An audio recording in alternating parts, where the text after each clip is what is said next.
We both have Emma Sheeran and Kate Nicholl and Steve Aiken that are online, and I think Jonathan Buckley will hopefully be joining us online as well in due course. Might be a bit late. Okay, no, thank you. Okay. So apologies, we don't have any apologies. Full committee, thank you. Item number 2 on the agenda, declaration of interest. Just to remind members that they are obliged to declare any relevant financial or other interest. If anyone has any interest to declare, they should do so at the start of the relevant agenda item. We'll just move on now to item number 3, draft minutes. And can I refer members to the draft minutes of proceedings at pages 5 to 10 of your meeting pack? Are members content that the draft minutes of the meeting of the 2nd of October are a true reflection of proceedings? Great. Yeah, great. Thank you, members. Just move on to item number 4, and there are no matters arising. Yes, Sure, just the last meeting we heard from the FSB in terms of their report and some of the issues raised with the framework and the operating of it. We just to draw attention, we had the publication yesterday of the report from the independent monitoring panel, and it raised issues around products being delisted locally because GB businesses, particularly small businesses, choosing not to supply Northern Ireland. Supermarkets feeling that the government's push for 100% compliance is disrupting trade, and issues around the not for EU labelling requirements that they feel could be lead to products being withdrawn in Northern Ireland, as well as uncertainty in other areas. So I think just to comment that I think that draws the need for the government to look again more seriously, to stop tinkering around the edges, and look at the impact of allowing the primacy of EU law in Northern Ireland to continue is having on our economy. But just to make that comment. Thank you. Thank you. Move on now to item number 5 on the agenda, the proposal for a regulation establishing the Union Customs Code and the European Union's Customs Authority. Obviously, I'd just like to inform members that this item will be recorded by Hansard. And then can I refer members to the relevant papers from pages 12 to 43 of your meeting pack. Members, this proposal has not been notified to the committee. It began its EU legislative passage before the committee was established, and we agreed to gather evidence on the proposal in anticipation of a likely notification once published. To date, the committee has considered written and oral legal advice, written and oral evidence from the Department for the Economy, and survey responses from the British International Freight Association, the British Port Association and the Consumer Council. Members, on the 11th of September, the committee agreed to invite the Executive Office in Brussels to provide oral evidence on this proposal. This session was originally scheduled for the 23rd of October, but on the 20th of October it was rescheduled because at that stage ministerial approval was still awaited on the relevant briefing notes. Members, customs is an accepted matter and the Department for the Economy is the relevant policy lead here. The role is to lead on engagement with EU institutions. We will therefore be provided with an update for members on the proposal's progress through the EU legislative system, including the position of the European Parliament and the Council of the EU. And can I welcome Nuala McNamee, who is the Deputy Director of the EU institutions, who is attending remotely today. And you're very much welcome, Nuala. Great to see you. And very much whenever you're ready, you can begin by briefing the committee. Thank you. Great. Thank you very much for inviting me along today. And just to start off with, to echo the comments from the chair in regards to the scope. So in the response to the invitation to provide briefing on the proposal for the regulation establishing the Union's Custom Code and the European Union Customs Authority, we had pointed out that customs is an accepted matter and that the lead department in Northern Ireland is the Department for the Economy. So I'm going to restrict what I say to the processes that are happening in the EU. And just to start off then with the European Commission proposal. So the European Commission published its customs reform package on the 17th of May, and that includes the proposal for a regulation establishing the Customs Union and the Customs Union Customs Authority. and that is part of the ordinary legislative procedure. So that will need to be agreed between the EU member states and the Council of the EU, and also MEPs in the European Parliament. And the package also includes a proposal for a council regulation, and that only needs to be agreed between member states. And that council regulation is regarding the introduction of a simplified tariff treatment for the distance sales of goods and the elimination of customs duty relief threshold. So the package aims to revise and simplify some of the rules and procedures governing goods entering and leaving the customs union. It proposes to establish an EU customs authority and the rules, common standards and governance framework for the establishment of the EU customs data hub. So from the outset, I'd like to highlight that the European Commission's explanatory memorandum for the proposal states that the revision of customs legislation set out in this regulation will not affect the level of facilitations referred to in Joint Committee Decision number 1 of 2023. And that Joint Committee Decision lays down the arrangements relating to the Windsor framework. The Commission's proposal had three main pillars. So firstly, the customs data hub that enables businesses that want to bring their goods into the EU or export from the EU, enables those to log all the information of their products and supply chains into a single online environment. And this aims to provide authorities with a 360-degree overview of supply chains and the movement of goods, while businesses will have the advantage of interacting with a single portal. There's also the EU Customs Authority to oversee the data hub to improve cooperation between customs and market surveillance and law enforcement authorities at EU and national level. And then there are e-commerce reforms, including requiring platforms to charge customs duty and VAT at the point of purchase and abolishing the customs threshold that exempted goods worth less than €150 from customs duty. So in terms of then it moving through the EU legislative process, in parallel, the European Parliament and the Council of the EU have considered the proposal. So the European Parliament adopted its position on the 13th of March 2024, and that was prior to the European elections, which took place last year. But because the position was endorsed by the plenary, it enabled the Parliament to bring forth the position that had agreed in March 2024 forward to this current parliamentary session. They have had their position for quite a while, and the European Parliament broadly supports the European Commission's proposal, but they also highlighted the importance of evaluating the impact on SMEs, of integration with existing systems, in particular the EU single window for customs, and of the effective and secure management of information.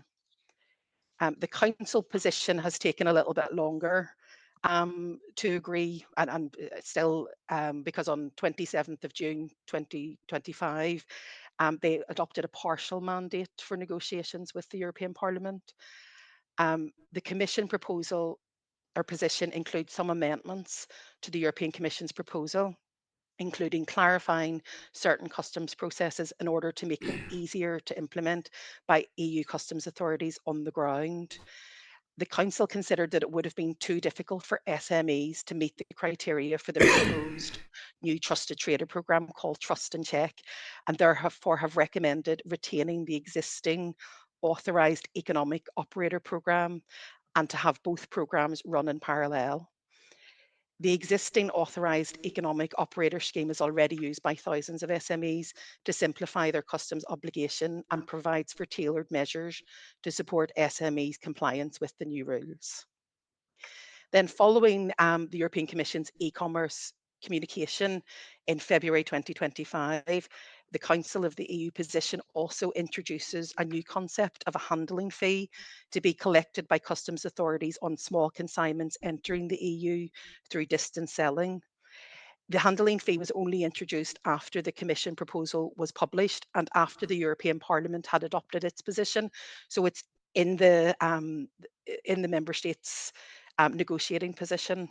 And this is something I think it's still a bit of a work in progress, but the current proposal is a €2 fee for items for sale sent directly to consumers, so business to consumers, whereas those sent to warehouses first and then on to consumers, so business to consumer, will be taxed at 50 cents regardless of the value. The aim of this proposal is to ensure that any tariff is lower for importers who send products to Europe in bulk instead of individual parcels because of the cost of customs controls and the waste processing for individual parcels. And as I said, this element is still very much under consideration. The Council's mandate means that member states are still discussing some elements of the proposal, including the governance of the EU Customs Authority, simplified tariff system, and the exact design of the handling fee. The current state of play then in the EU is that the co-legislators started their trialogues in July. They've had 2 political trialogues so far, and the last one of those took place on the 15th of October. And while those political trilogues have been happening, they've also, the European Parliament and the Council have also been having regular meetings at a technical level. And I understand now that there's 2 more political trilogues have been scheduled, so one in November and then another one in December. In terms of the overall timing for the agreement, there's a lot of political pressure for agreement. You might remember that last year at Commissioner Šefčovič's hearing in the European Parliament before he took up his new role, he had said that he would push to get the proposal agreed in the first half of 2025. And he also aimed to move the establishment of the EU Customs Authority from 2028 to 2026. So obviously we're now past the first half of 2025, but there is that political pressure to get this file agreed quickly. But at the same time, it's also a very complex file, so it's very hard to estimate how long the trilogues will take, and in particular because some of the elements are still to be agreed in the council. So in terms of what we're hearing from an industry perspective, it's similar to what you've received in your consultation. There's a mixed response. So industry in general is concerned about costs around developing new IT systems to access the data hub. But there's also support for harmonisation across member states. And the data hub itself as a concept has been welcomed, and particularly along with the concept of only having to provide information once.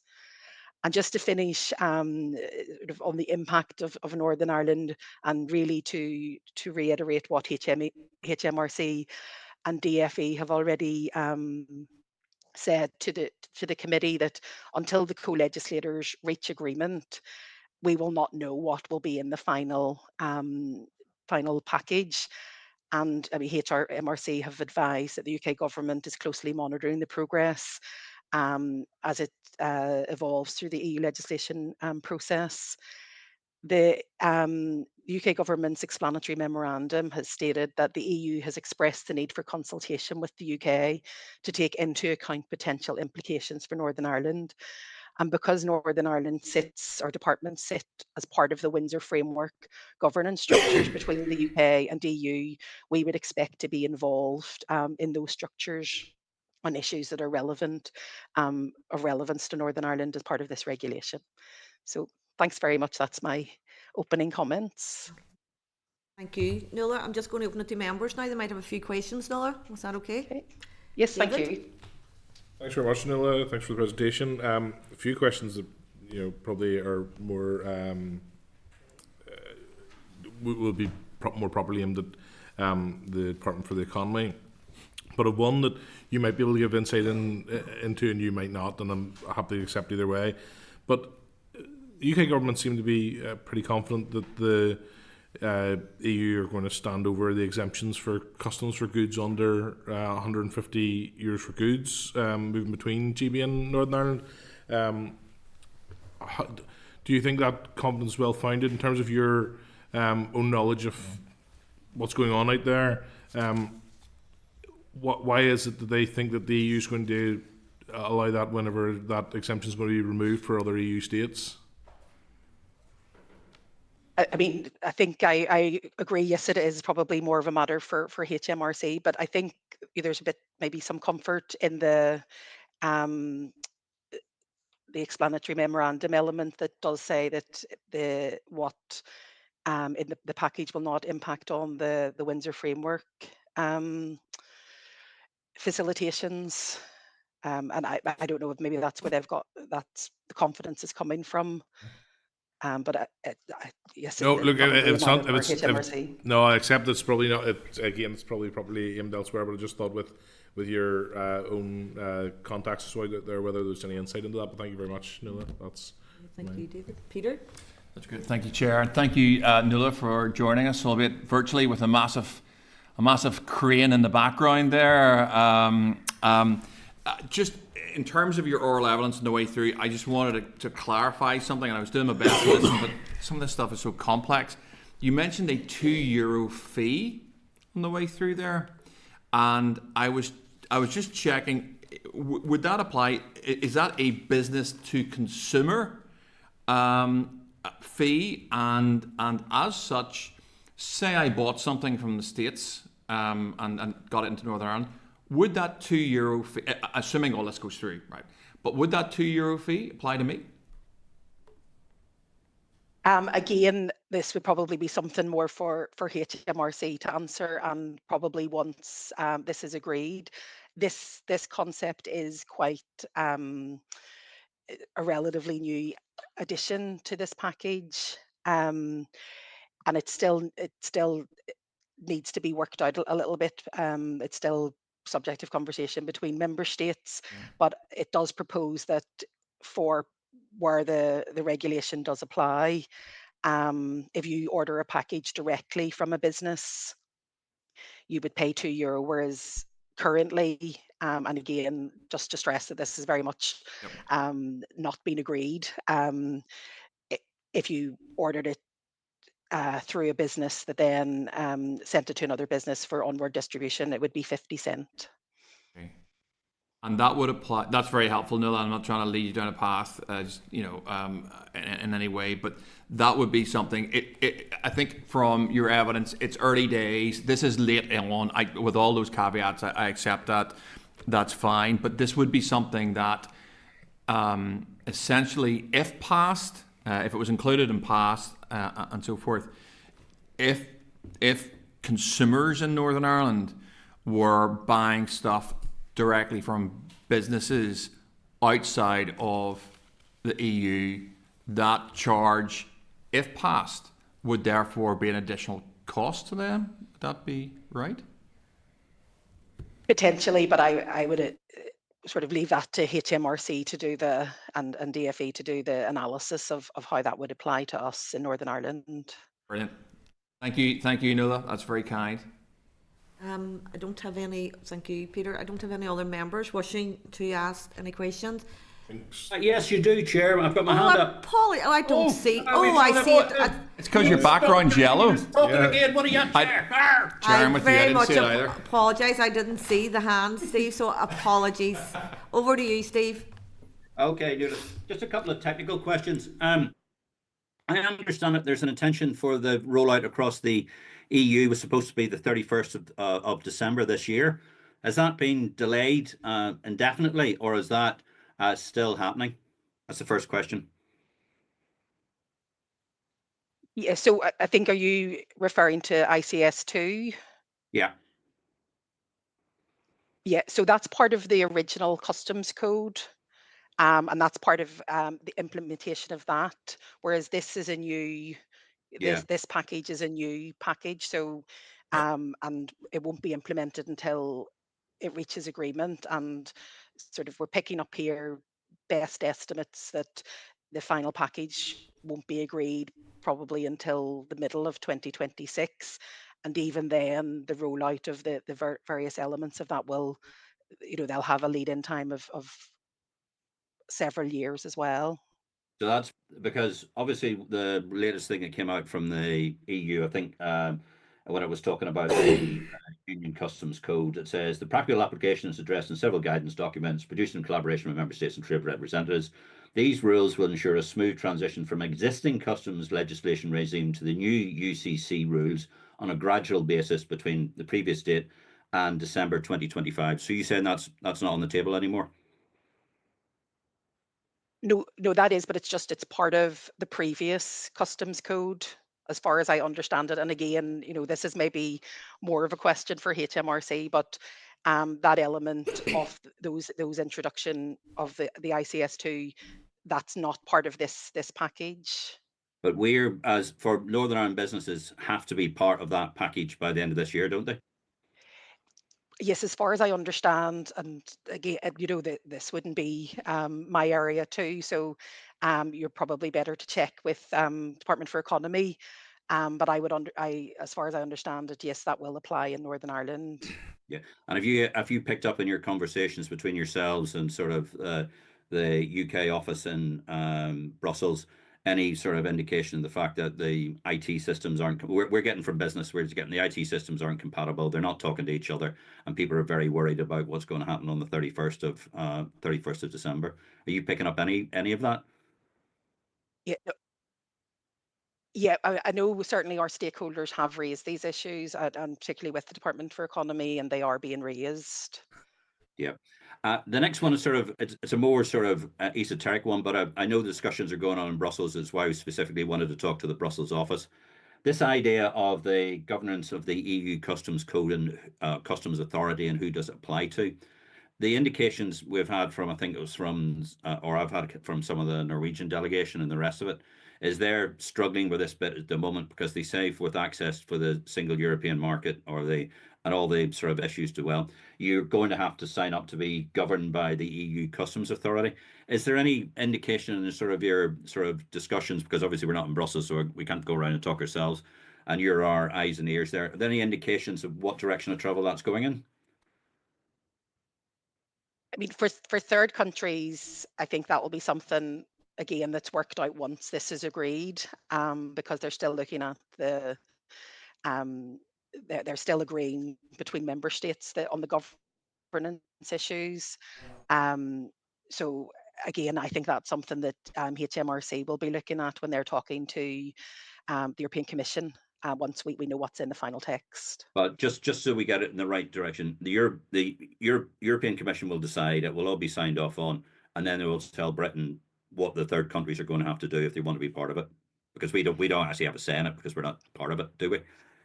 There'll be, I mean, there will be engagement through the Windsor framework structures then about how and what will apply, and as we go along. But I think until we really know what is in the final texts, um, they can't really have those discussions. Yeah. And just for a final point of clarity, and because I know the sort of the protocol, the Windsor framework, the various sort of declarations, and the rest of it are quite spread out and quite diverse and don't necessarily marry up, and some of them are quite technical. But isn't the issue at the moment that a lot of the agreement on the Windsor framework and the protocol was based on the existing customs code, not on the new customs code, and there is an issue with how translatable the new customs code is into the protocol and the Windsor framework.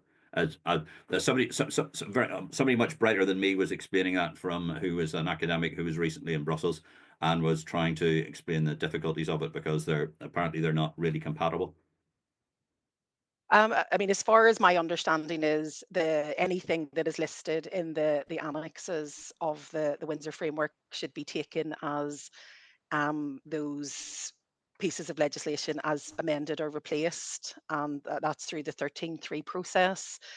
Um, and so, I mean, that would apply then to this package as amending and replacing the existing Union Customs Code. Um, I suppose then the processes of scrutiny and the summer break and those would then come into effect, and discussions between the UK government and the EU through the governance structures of the Windsor framework about how they will apply if there are concerns raised about how well specific pieces of legislation amend or replace what's already there. I think, sorry, and just share with just your indulgence and yours, Nuala, as well. I think the final point was the fact that it was about this idea of the, trying to kind of the exact word, of the governance of the UK or the EU Customs Authority. and the scope that that has, which is much broader than was originally laid out in the intent of laid down in the various treaties, the Lisbon Treaty and all the rest of it. So that's what the level of concern was. But that's fine. But thanks very much indeed for your evidence, and give our best to everybody in Brussels, and hope it's a bit less grey than it is here. Okay, Steve, thank you. No other members wish to ask any questions? So just on behalf of the committee, Nuala, we really appreciate you taking time out, and great to see you, and thank you very much for fielding some questions maybe not within your remit, so thank you very much. Hopefully we'll see you soon. Thank you. Great, thanks for having me. Thanks, bye. Members, just to remind members that once that proposal is adopted and published, it is expected to be notified to the committee, and we would then be required to decide whether or not to hold an inquiry. In the meantime, the committee agreed on the 11th of September to request that the Department for the Economy provide an updated assessment of impact, including input from HMRC as appropriate, if any changes are proposed by the Council or the Parliament which would have a significant impact specific to everyday life of communities here in a way that is liable to persist. As part of any revised assessment or its assessment of the published Act, the Department was asked to provide comments on the consultation responses received by the committee, updates where appropriate on the Department for Economy and HMRC's previous answers to the committee's questions, and a summary of any input received from trade bodies through DFE and HMRC's engagement. Okay, just to remind members of that. So if members are content, I'll move on now to item number 6. And it is a proposal for a regulation on the production and marketing of plant reproductive material in the Union. So just members, item 6 on the agenda relates to a proposal for a regulation on the production and marketing of plant reproductive material, and item 7 relates to a proposal for a regulation on the production and marketing of forest reproductive material. As these two proposals are related, are members content that we consider the two agenda items together? Yeah? Okay, thank you, members. So members, on the 11th of September, the committee considered a progress update on the actions agreed in its most recent work planning exercise, and also considered an update provided by the Executive Office on relevant proposed EU legislation.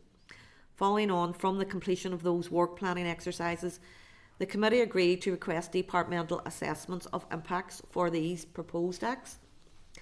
The assessments of impact from the Department of Agriculture, Environment and Rural Affairs can be found at pages 187 and 262 of your meeting pack.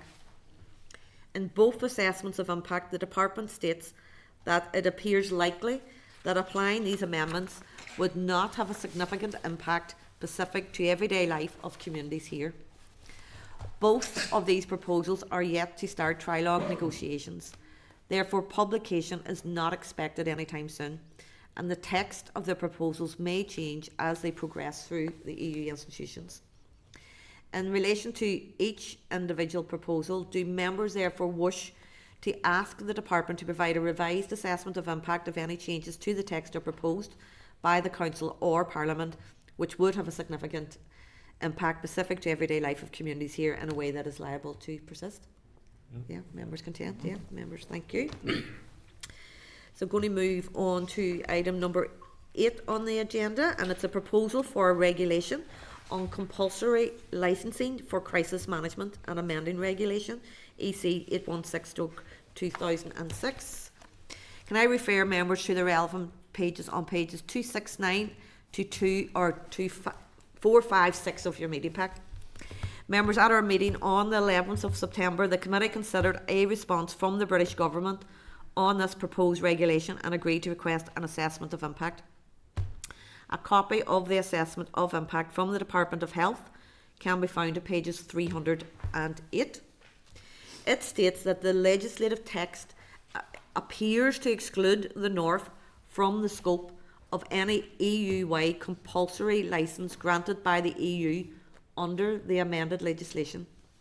Therefore, the Department states that it cannot provide further clarity until the EU finalises its proposals and the British Government provides updated information on these changes to the original text. The Department's current understanding is that there should not be a significant impact specific to everyday life of communities in a way that is liable to persist. The Parliament and Council have already reached a provisional agreement on this proposal, and the exclusion referred to by the Department remains part of the provisionally agreed text.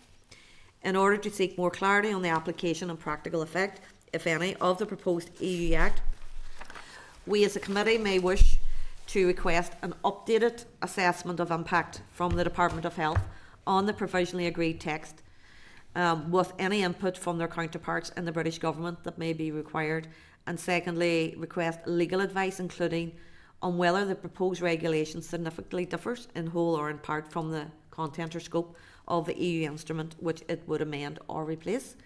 So just ask members, are they content to make those requests to Legal Services and the Department of Health? Yeah, Yes, and David? just in the updated information from the Department of Health, probably if we can get clarity around making sure that there wouldn't be any disruption to UK produced vaccines or medications during any future health emergencies, for instance, that would be useful. Yes. Any members? Content? Okay, thank you, members. Move on now to item number 9, which is the end of session report and consideration of the draft report. Can I refer members to the draft end of session report at pages 4, 5, 7 of your meeting pack? Members, the committee end of session reports are produced by each committee and provide a single source of factual information on their key activities, outputs and achievements. As such, they are an important tool in generating an improved understanding of the work of the Assembly. Can I advise members that the Chairperson's Liaison Group agreed, as its meeting on the 18th of June 2025, that the committee end of session reports since resumption of business should cover the period February 2024 to the end of August 2025. Members, the committee will consider and agree or amend each section of the draft report in turn. If a member or members are not content with a section, they should indicate how they would like it to be amended. Can I refer members firstly to remit, powers and membership section of the report at pages 458. Okay. So if members have been able to get that in your pack, can I ask members then if they are content with paragraphs 1 to 7? Agreed, yeah, content, thank you. Can I now refer members to the introductory paragraphs and committee meetings section at pages 460?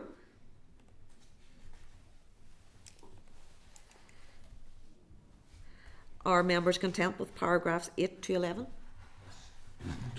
Thank you, members. And now can I refer members to key activities, outputs and achievements section of the report, pages 460?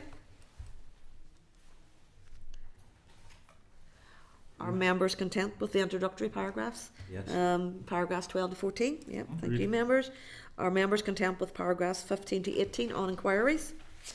Yes. Thank you, members. Are members content with paragraphs 19 to 22 on key engagements? Yes. Yes. Thank you. Are members content on Annex A on committee expenditure? Yes. Thank you, members. Are members content with Annex B on inquiries carried out during the reporting period? Great, thank you, members. Advise members that the report will be published on the committee website in due course. So thank you, members. We'll just move on now to item number 10, correspondence.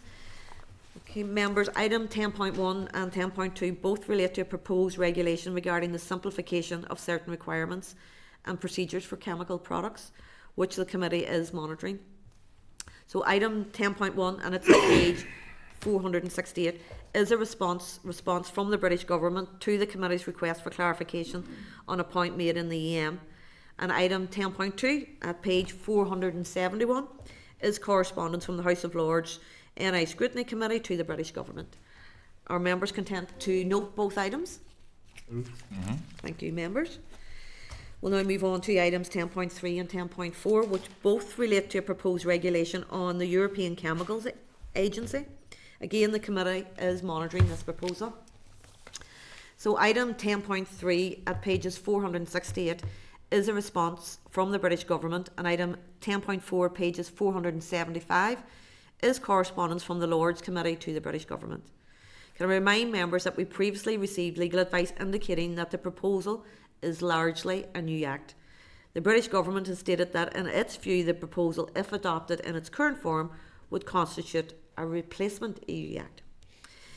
Are members content to note these items and on foot of the response from the British Government to ask for further legal advice on whether the proposal should be considered a replacement or new act and whether the replacement parts of the proposal or the whole proposal significantly differs from the content or scope of the EU instruments which it would amend? And also, can I advise members that the European Commission's consultation on this proposal opened in October and will remain open until the 2nd of December.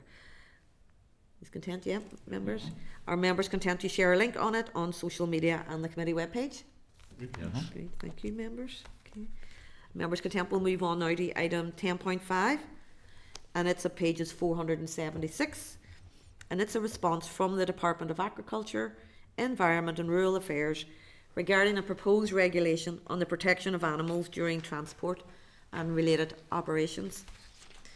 The Department has stated that once the final EU legislation is published and it has been determined that the legislation is applicable here, it will consider the need for specific domestic legislation to enable its implementation here, and impact assessments will be completed during any legislation development process. Are members content to note? Thank you, members. So items 10.6 and 10.7, members, both relate to correspondence originally received from KME Steelworks Limited relating to EU customs duty on raw steel sheet aluminium, and these are at pages 479 and 484 of your meeting pack respectively. At its meeting on the 7th of August 2025, the committee considered the original correspondence from KME and agreed to share it with the Committee for the Economy, the Lords Committee and the British Secretary of State. The committee also agreed to advise KME of the Democratic Scrutiny Committee's specific statutory role examining EU acts within its scope, inform them of the steps taken to share their correspondence and make them aware that it is currently gathering evidence on proposed reforms to the EU Customs Code, which, while not directly related to their comments, may be of wider interest to them. In September, the Committee for the Economy wrote to the Department of the Economy in relation to KME's correspondence. So the Department's response is at item 10.7, which can be found on pages 484 of the meeting pack. And the Economy Committee has shared this response with KME. On the 18th of September 2025, we considered a response from HMRC. The committee agreed to share it with both KME and the Economy Committee and invite HMRC to attend a meeting of the Scrutiny Committee and discuss the issues raised. The British Government's response is at item 10.6, which can be found at pages 479 of your meeting pack. It states HMRC officials are unable to attend to discuss an individual case due to the rules around taxpayer confidentiality, but can assess any further questions via correspondence. In its previous response, HMRC has also offered to engage with HME directly. Steve, I'm just going to are you looking to come in here now? Yeah. Please, yes, please, Chair. Look, it's not very satisfactory, that response that's come through. Look, we've made several requests around this committee to be able to talk to HMRC, because we've already had evidence from the Brussels Bureau this morning about the central role of HMRC in dealing with a lot of the issues and problems that we have. Okay, they mightn't be able to discuss individual cases, but this is an example of cases that are happening. It's not very satisfactory, and I think as a committee, I would like to propose that we write directly to the Secretary of State and saying that we would wish HMRC to come before us and help explain this to us, because just saying that HMRC have the answers and if you get in contact with us, we'll tell you what they are, doesn't answer the question either for us as MLAs who've got a scrutiny role, or either for companies in Northern Ireland are completely flummoxed by all this level of bureaucracy that's going on. But that's just my opinion. Thank you, Steve. Jonathan? Thank you, Chair, and I would concur with Steve. Back yesterday at the Economy Committee, we had a briefing session with Lord Murphy, in which we talked about some of these particular issues. So it may be useful if Steve was willing to include in that correspondence to include Lord Murphy, given his time on that issue with his review. More than happy. Any other comments? I agree, Chair. I think that it seems a little bit of a cop-out answer to me, and I think we're going to, if there's resistance from HMRC to come to the committee, I think we need to address that, because as Steve has pointed out, we already heard earlier in this meeting that some of the questions that we have are better addressed to HMRC, and I think it'd be much more useful if they're willing to come here rather than always do this in writing. We're a committee that doesn't always have that much time to play with. And therefore, correspondence back and forth is not always the best way to do things. I suppose what's your thought? Because I'm conscious, obviously, what our role is. And our role only extends to relevant EU acts, and the Economy Committee, as Jonathan has mentioned, have a wider role and has already undertaken work on the broader issue of the implementation of it. Yes, Peter. Just to refer to page, it's actually the letter from the Economy in 45 there of our meeting pack, and I think it gives us a very clear in here. McNamee Steelworks Limited have highlighted the fact that under the Windsor framework, goods deemed at risk of entering the EU single market are subject to the EU common external tariff.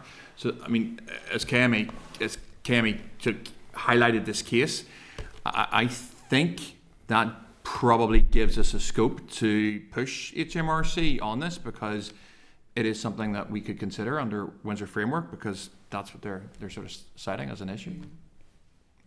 So it might be useful to add a bit of sort of practical context and reminder of the steps that we've taken so far, and we'll be led by how the committee decides to go forwards on this.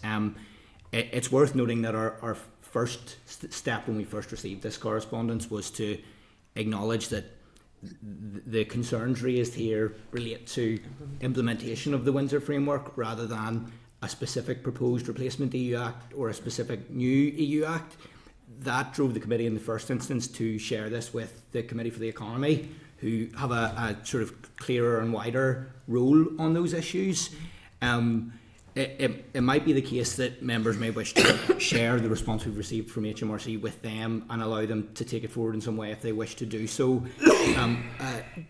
Jonathan also mentioned that the Economy Committee heard from Lord Murphy yesterday.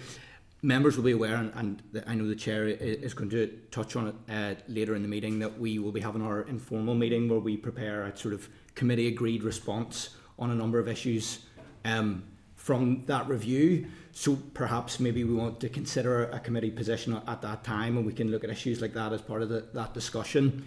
In the meantime, it might be practical to share this HMRC response with the Committee for the Economy. Of course, led by how the committee wishes to proceed, but I thought it's maybe useful practical context just on a roll. Okay. Jonathan, are you looking back in? Yeah? Yes, thank you, Chair, and thank you, Chris, for that. Again, I'm open-minded on that, whether it's on this specific issue. I thought it's fair enough to go back, given that the correspondence is with us. But on the broader issue, yeah, if we're going to discuss that later, certainly we need to be able to articulate to both the Secretary of State, and I think it's appropriate with Lord Murphy, given his work, that we need a practical working relationship with HMRC for this committee. Yesterday at the Economy Committee, we talked about the issue. There's a brave degree of overlap, actually, which was actually quite useful, given that both Kate, Emma, and myself both sit on that committee.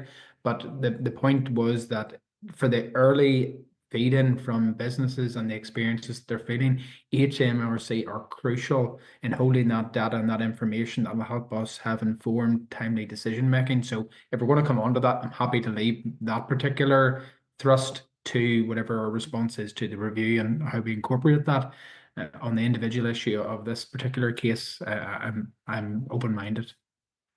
Thank you, Jonathan. David? Yeah, I think this is no different than we've been critical of our own departments whenever there seems to have been a resistance or in terms of coming and sitting in front of the committee.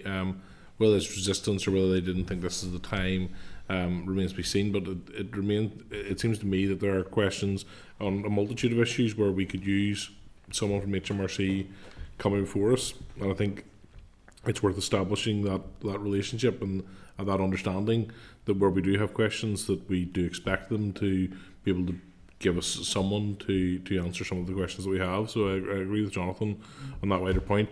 They're not coming to us here and saying, sorry, we don't think you're the right committee, we're going to go to the department, we're going to go to the committee for economy. It seems to me that they're just a little bit of a pushback and saying, send us any questions and we'll be happy to get back to you. I don't think that's the way we want to do business. If we request someone to come to our committee meeting, then I think it's not unreasonable that they should put someone up. Sorry, through the chair, just again through the chair. It's not as if they're travelling very far, because I understand the key relevant sort of officials, or some of them are actually working in Erskine House. So it's not as if they could actually sort of get on the glider and just walk up the hill. It's not as if we're asking them to come from London or do sort of put themselves out. It's actually, I think, maybe trying to keep everything at arm's length, a bit like the way the Office of First and Deputy First Minister sort of delayed us actually talking to, signing off on the member from the Brussels Bureau coming to speak to us. So I think my view is we should be making waves, and fairly large ones, for HMRC to come and talk to us. But if it's not the consensus of the committee or whatever, that's fine. Any other thoughts? I think there's only a logic in bringing HMRC, or creating waves to bring in HMRC, if we've arrived at an impasse. We're not at an impasse. So it seems to me proportionate that if we have questions, then we can progress them through correspondence. But if we end up with a bottleneck, then of course, if it's going to aid the scrutiny function of this committee, if it falls within our scope and our remit, then I think we can then at that stage look at the idea of asking HMRC to come in. But I think we need to be careful not to conflate issues here and end up confusing ourselves and blurring our remit.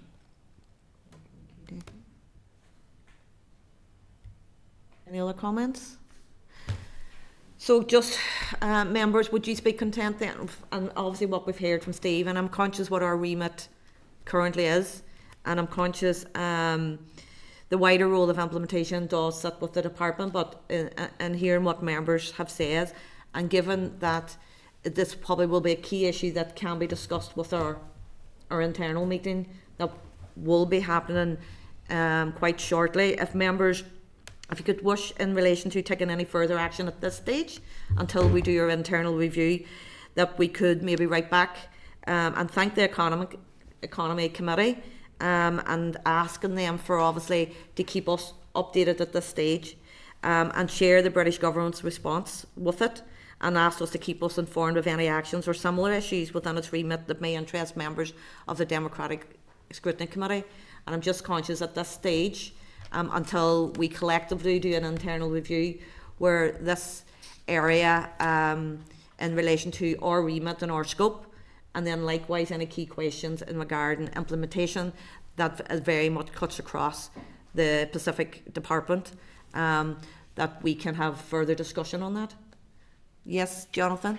No, and I know it is a process point, but look, I don't think it causes any problem whatsoever if we're getting in contact on both bases, both directly to them and via our response. So look, if that's a formal proposal from Steve to write to HMRC in the back of this right now, I'm happy to second that if it's still on the table.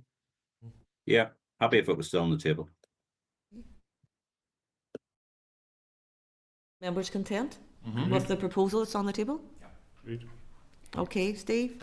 And can I just confirm, so the agreed action is to write to, it was the Secretary of State? Yeah, Secretary of State and HMRC. And HMRC. And asking in light of the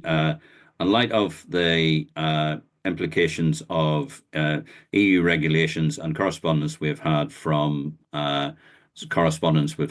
Northern Ireland businesses, we would like HMRC to come to us and to explain the processes and how those are likely to be resolved. And Chair, if we could include Lord Murphy in that correspondence. Yeah, Lord Murphy, right, maybe as an info addressee, but definitely Lord Murphy should be in the link. Okay, members content? Yeah. Thank you. We'll move on now to items 10.8 to 10.10, and each relate in part to the recommendations in the independent review. So item 10.8 at pages 488 is a response from the Executive Office regarding resourcing of its office in Brussels.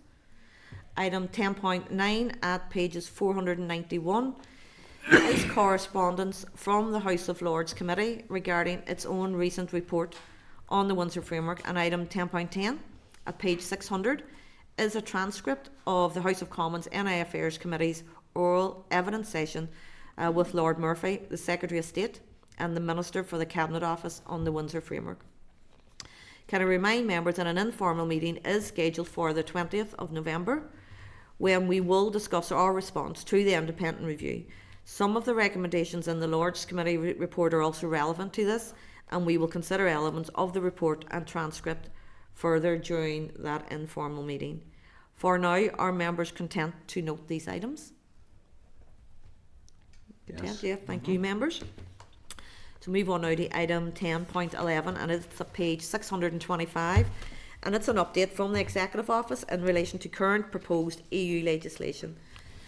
And item 10.12 at pages 630 is a report on the work of its office in Brussels covering the period July to September 2025. Are members content to note both items? Noted, thank you, members.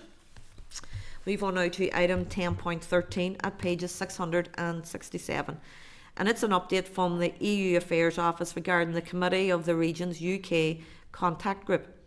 This has already been shared with members for information.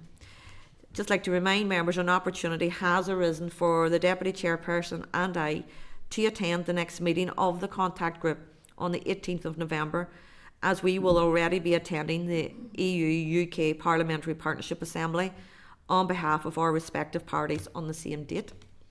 This will inform any future exploration of the value of this committee participating in the contact group and the option of jointly hosting a meeting of the group in 2026. Our members content for the Deputy Chairperson and myself to provide feedback to the committee if appropriate following our attendance at the meeting. Yeah, happy. Yeah, thank you, members. Item 10.14, and it's at pages 671, and it's a status update from RAISE on a proposed directive on measuring instruments which the committee is monitoring. Are members content to note? Yes. Yeah. Thank you, members. Item 10.15, and it's at page 675, and it's correspondence from the Justice Committee regarding the Crime and Policing Bill. Are members content to note? Thank you, members. We'll move on now to items 10.16 and 10.17. Members, these are both invitations issued to committee members. Item 10.16 at pages 678 is from Electrical Safety First. This was previously emailed to members and the event is now passed. Item 10.17 at pages 680 is from the Human Rights Commission regarding the launch of its annual Human Rights Statement on Monday, the 8th of December. Are members content to note both invitations? News. Thank you, members.